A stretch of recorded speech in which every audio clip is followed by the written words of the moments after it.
कंट्रोवर्सियों को? वो fake news है।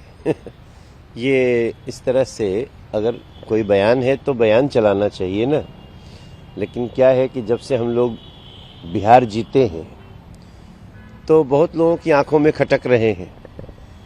तो मैंने कल सबको एक अपील भी जारी की है और आज हम उसके ऊपर एक साइबर एफआईआर भी कर रहे हैं।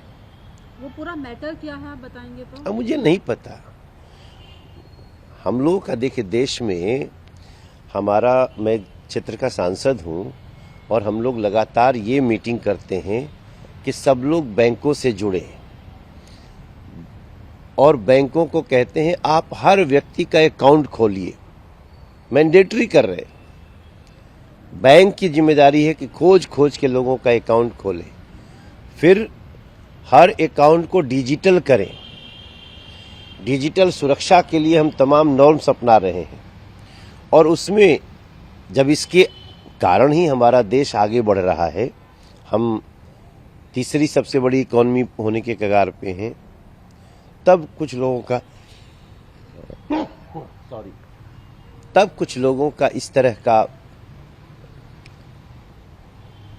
फेक न्यूज चलाना वो होते ही है। कुछ लोग ऐसे हैं जो एंटी बीजेपी हैं, एंटी मनोज तिवारी होंगे, तो उन्होंने चला दिया और कई डिजिटल बड़ी बड़ी संस्थाओं ने भी बिना उसको जांचे उसी पोस्टर को चला दिया। पोस्टर चल रहे हैं।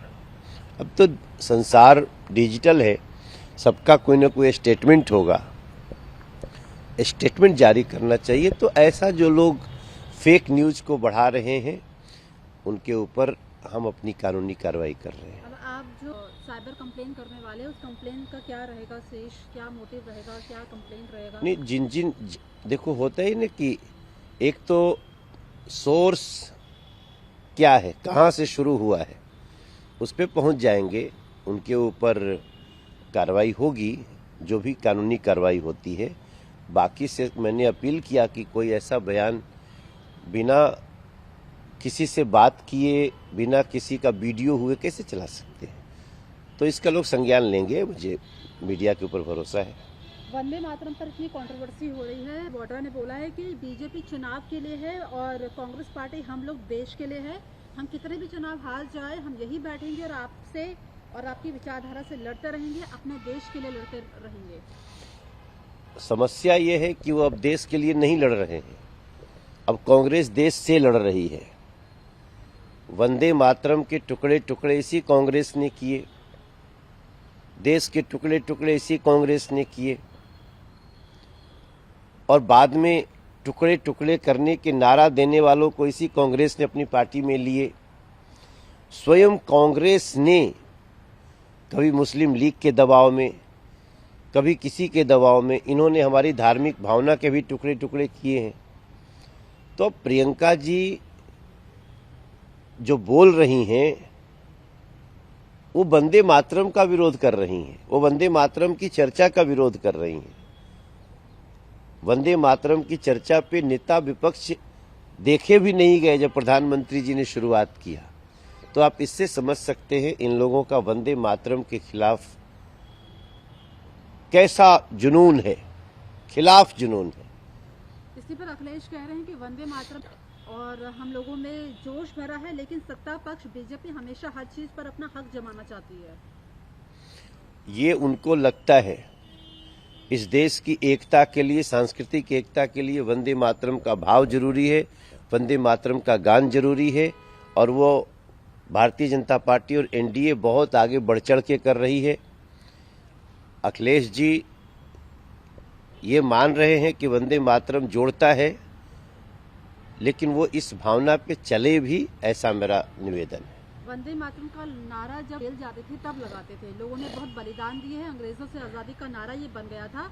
उस समय बीजेपी कहाँ थी? बीजेपी और आरएसएस के लोग अंग्रेजों के एजेंट बने हुए थे और उनके लिए काम कर रहे थे। अब देखिए इन लोगों को मिर्ची, हाँ, इन लोगों को मिर्ची यही लग रही है कि हम वंदे मातरम पे चर्चा कर रहे हैं। इस पे क्यों मिर्ची लगेगी इनको? आप अगर कभी भी वंदे मातरम का सम्मान करते थे, तो आज इतनी मिर्ची क्यों लग रही है? आप खुशी मनाइए। SIR हो रहा है बंगाल में। ममता बनर्जी कह रही है कि कोई भी डिटेंशन कैंप में यहाँ पर बनने नहीं दूंगी। SIR करने में कम से कम 2 साल लगते हैं अच्छे से, लेकिन बीजेपी, क्योंकि वहाँ पर चुनाव होने वाले, बीजेपी 2 साल के काम को 2 महीने में करवा रही है। एक तो SIR बीजेपी नहीं कर रही है, चुनाव आयोग कर रहा है, और चुनाव आयोग जो कर रहा है वो बहुत अच्छा कर रहा है। हम चुनाव आयोग के द्वारा हो रहे SIR का, वोटों की शुद्धि का, सही लोगों का वोट कट न जाए, गलत वोट बन न जाए, हम इसके पक्ष में हैं। इंडिगो में इतना बड़ा कॉन्फ्लिक्ट चल रहा है इस समय, इतने यात्री फंसे हुए, आप कैसे देख रहे हैं? आपको लग रहा है कि सरकार पे दबाव बनाया जा रहा है जो पॉलिसीज है उनको वापस लेने के लिए? नहीं, इसमें कोई दो राय नहीं है कि एक बड़ी समस्या खड़ी हुई इंडिगो के एंड पे, लेकिन आज जब मैं 9 दिसंबर को आपसे बात कर रहा हूं सुबह सुबह, तो इस समस्या को ऑलमोस्ट एड्रेस किया जा चुका है और समस्या का निदान निकल चुका है, सब कुछ नॉर्मल होने लगा है। केजरीवाल कह रहे हैं कि रेखा गुप्ता कर रही है कि AQI सही है। कैसे आप AQI को देख रहे हैं? अभी बिहार, दिल्ली में इतना पॉल्यूशन तो हमको दिख ही रहा है। आपको लग रहा है कि सरकार जो है बीजेपी की दिल्ली में वो काम कर रही है AQI को कम करने के लिए? 100%। दिसंबर के महीने में हम आप ऐसे सांस ले रहे हैं, ये भी एक उपलब्धि है, फिर भी हम इसको उपलब्धि नहीं मानते, क्योंकि हमें पूर्णतया दिल्ली को इस पोल्यूशन से मुक्ति दिलाना है। और सोचिए, जो 11 साल दिल्ली को चलाया है और जिसके समय में पोल्यूशन ऐसा बड़ा राक्षस बन गया, वो 8 महीना अभी हुआ रेखा गुप्ता जी की सरकार को, और उसको दोष दे रहे हैं। कितना बड़ा दोगलापन है चरित्र में, आप देख सकती हैं। आखिरी सवाल है, नवजोत कौर सिद्धू, उनका एक बयान वायरल हो रहा है इस समय। वो कह रही हैं कि अगर कांग्रेस में अगर किसी को CM बनना है तो 500 करोड़ रुपए का सूटकेस दो और CM बन जाओ। भैया, मैं जो मेरे साथ जो कल 2 दिन से घटना हुई है, मैं सुनी सुनाई किसी की बात पे अब मैं बयान नहीं देना चाहता हूं। मैं उस बयान को सुनूंगा तभी बोलूंगा।